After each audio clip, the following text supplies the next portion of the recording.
In this next video, I'll show you how visible thinking transforms the questions we ask and deepens the learning of the student. Hi, I'm Julie Russo, creator of Structures of Equality, where we're making sense of math stories. The questions you ask depend entirely on what you can see, and when students' thinking is invisible, the questions remain generic, like, did you check your work? Are you sure this is right?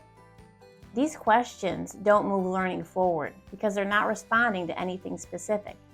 But when children show their thinking and you respond to that, everything changes. This video builds on another video I shot about how models reveal what answers cannot. Once a student's thinking is visible, the next question is, what do we do with that? And the answer to that lies in the questions we ask our students.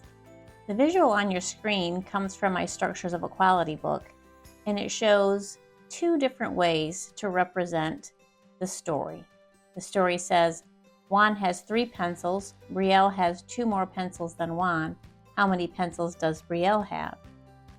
So starting with the math main idea of this story, you can see that it describes a comparison relationship. It compares the number of pencils that Juan has to the number of pencils that Brielle has.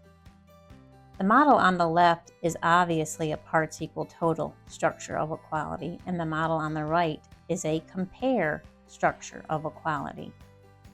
The compare structure of equality accurately represents the comparison relationship. It has clear labels and descriptors showing which quantity is larger, which is smaller, and the difference.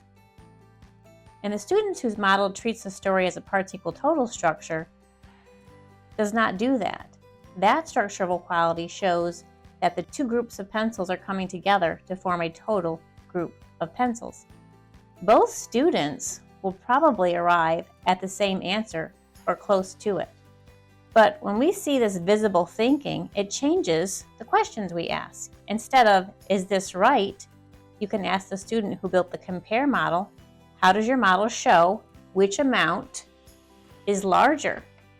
What does the difference represent in the story? And then ask the student that drew the parts equal total model, can you tell me what each part of your model represents? How does it connect with what's happening in the story?